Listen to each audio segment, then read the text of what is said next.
8 नवंबर 2023 को जो वेबसाइट 14 साल से अनजान लोगों को एक दूसरे से मिलवा रही थी, एकदम से बंद हो जाती है।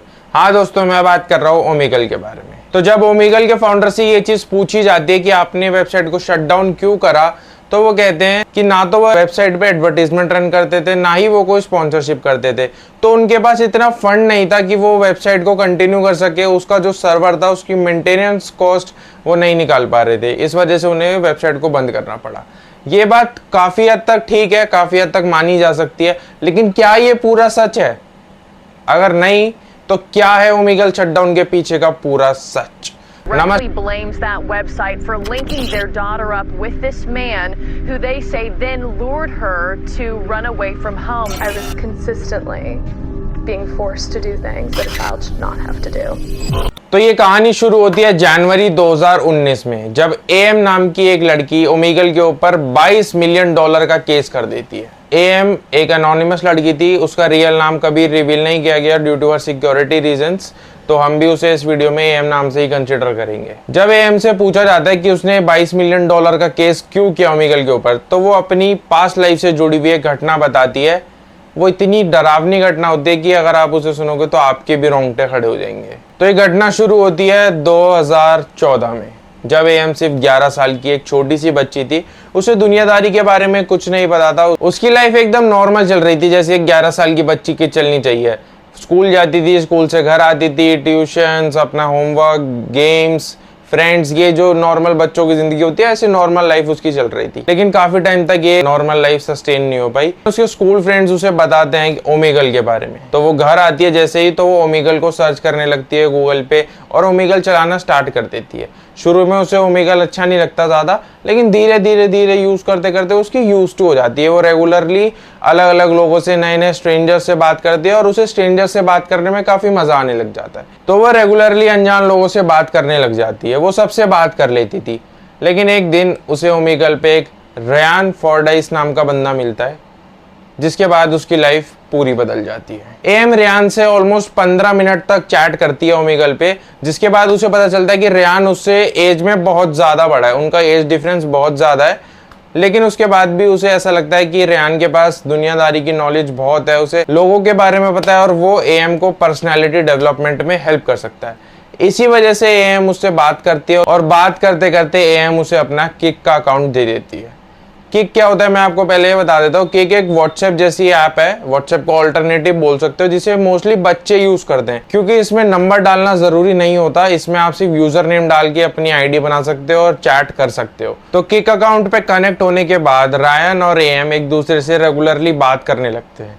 ये रोज ऐसे बात करते हैं जैसे बॉयफ्रेंड और गर्लफ्रेंड हो। रायन उसे इतनी ज्यादा केयर करके दिखाता है कि आपने खाना खाया, आप कैसे हो, क्या कर रहे हो, जैसे आप अपनी गर्लफ्रेंड से बात करते हो या कोई अपनी गर्लफ्रेंड से जैसे बात करता है, ऐसे रायन उससे बात करने लग जाता है। तो एएम को लगता है ये मेरे लिए बहुत ज्यादा अच्छा पर्सन है, मेरी बहुत ज्यादा केयर करता है, तो एएम को उस पर भरोसा आने लगता है। रायन ये उसको ट्रस्ट दिलाने के लिए ही कर रहा था मेनली। ऐसे धीरे धीरे बात करते करते इन्हें 1 महीना हो जाता है। 1 महीने बाद रायन एएम से एक फोटो मांगता है।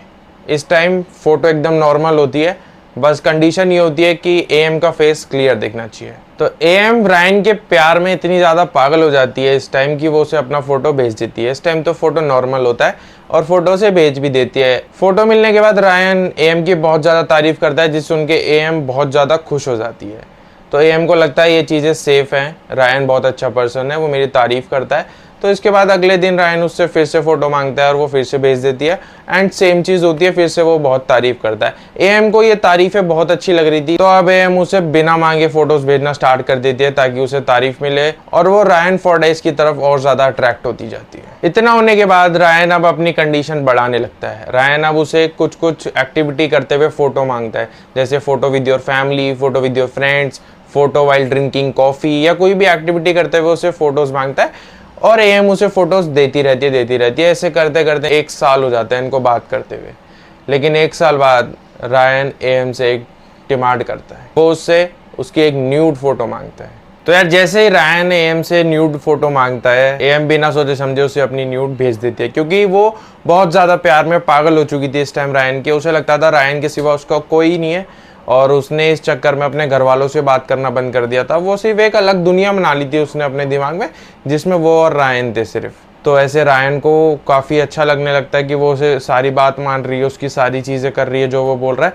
तो वो धीरे धीरे उससे रेगुलरली न्यूड्स मांगने लगता है और एएम उसे देती भी रहती है। लेकिन एक दिन एएम उसे न्यूड्स देने से मना कर देती है।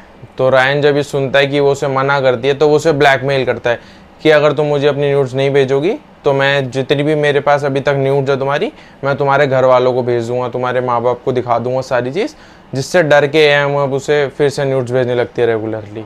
रायन एक सिर्फ 12 साल की बच्ची के ऊपर टॉर्चर कर रहा था, जिसे ये भी नहीं पता था कि सेक्स क्या होता है, सेक्स एजुकेशन क्या होती है, उसे दुनियादारी के बारे में कुछ नहीं पता था। लेकिन फिर भी रायन उसे रोज़ अलग अलग एक्टिविटी, वल्गर एक्टिविटी करवाते हुए वीडियोज़ और फोटोज़ मंगवाता था। अब ऐसा नहीं था कि एएम इन चीज़ से निकलना नहीं चाह रही थी, एएम इस चीज़ से निकलना चाह रही थी, लेकिन वो बहुत बुरी तरह फंस चुकी थी क्योंकि वो न्यूड्स ऑलरेडी शेयर कर चुकी थी और रायन उसे ब्लैकमेल कर रहा था कि वो उसके पेरेंट्स के साथ वो चीज़ भेज देगा। तो एएम ने डर के मारे कई बार सुसाइड अटेम्प्ट्स भी करे और वो इतनी ज़्यादा डिप्रेशन में चली गई थी कि किसी से बात नहीं करती थी, खुश रहना उसने बंद कर दिया था। उसे लगता था कि मेरी लाइफ ख़त्म हो चुकी है, लाइफ टाइम ये चीज़ चलती रहेगी और मेरी लाइफ ऐसे ही ख़त्म हो जाएगी। लेकिन तभी 4 साल बाद कनाडा पुलिस एक बंदे को अरेस्ट करती है, जिसका नाम पता है क्या होता है? रायन फोर्डाइस। और उसे पता है किस जुर्म में अरेस्ट किया जाता है? Selling of child pornography and dark content on dark web. तो रायन फोर्डाइस के अरेस्ट होने के बाद कनाडा पुलिस जब उसके घर जाती है तो उन्हें पता लगता है कि रायन फोर्डाइस की एक वाइफ है और 2 टीनेजर बच्चे भी हैं। जब रायन का कंप्यूटर चेक किया जाता है तो उसमें 3 अलग अलग लड़कियों के almost 3000 nude photos and videos होते हैं, जिसमें से 300 तो सिर्फ एएम के थे। एएम की फ़ोटोज़ देखने के बाद पुलिस को पता नहीं लग पाता है कि ये लड़की कौन है, इसका नाम क्या है या कहाँ रहती है। लेकिन एक फ़ोटो रायन के पास एएम की ऐसी थी जिसमें वो स्कूल यूनिफॉर्म में थी। स्कूल यूनिफॉर्म में उसने आईडी कार्ड पहना हुआ था, तो आईडी कार्ड से उसका घर का एड्रेस देख के कनाडा पुलिस यूएस पुलिस को कांटेक्ट करती है और उसके घर वालों को सारी चीज़ें बताई जाती हैं। उसके घर वाले बहुत थैंकफुल होते हैं पुलिस के कि उन्होंने छोटी सी बच्ची की इतनी हेल्प करी और इतने बड़े ट्रैप से उसे निकाला। अब उसके घर वाले उस पर ध्यान देने लग जाते हैं और उसको जो डिप्रेशन में थी उसको उसकी लाइफ पहले जैसी बनाने के लिए उसकी बहुत हेल्प करते हैं, बहुत ज़्यादा उस पर ध्यान दिया जाता है। रायन के साथ जब आगे इन्वेस्टिगेशन की जाती है तो वो बताता है कि वो एक स्किल्ड मर्चेंट था, उसका काम ही छोटे बच्चों को फंसाना था और वो इससे काफ़ी पैसे भी कमाता था। चाइल्ड पॉर्न बना के या फिर छोटे बच्चों की न्यूड सेल करके वो पैसे कमाता था। उसने ये तक बताया कि एक 12 मिनट की चाइल्ड पॉर्न के लिए वो ऑलमोस्ट $300 तक चार्ज करता था। $300 कोई छोटा अमाउंट नहीं होता। आप लोग सोच सकते हो $300 को इंडियन करेंसी में कन्वर्ट करते हैं तो इट्स अप्रॉक्स 24,000 के आसपास एक सिर्फ वीडियो के लिए। तो आप सोच रहे हो कितना बड़ा रैकेट ये चल रहा है। और यार इन चीज़ों में ना सिर्फ रायन की गलती नहीं है, रायन जैसे और भी कई लोग हैं, लेकिन गलती पता है किसकी? जो ये चीज़ कंज्यूम करते हैं। अगर जो कंज्यूमर ही नहीं होंगे तो वो ये चीज़ बनाएंगे ही नहीं, ना किसी को बेचेंगे। अगर मैं बात करूँ डेटा की ना, तो यार लॉकडाउन के बाद सिर्फ 1 साल में चाइल्ड पॉर्न कंज्यूमर सिर्फ इंडिया में 16% बढ़ गए हैं। 16% लोग बढ़ गए हैं जो चाइल्ड पॉर्न को कंज्यूम करते हैं। तो यार आप सोच रहे हो जब कंजम्पशन इतनी बढ़ रही है तभी प्रोडक्शन इतनी बढ़ रही है, तभी ऐसे लोग, और कितनी ऐसी छोटी बच्चियों के साथ गलत चीज़ें होती हैं, कहीं कहीं उन्हें फंसाया जाता है।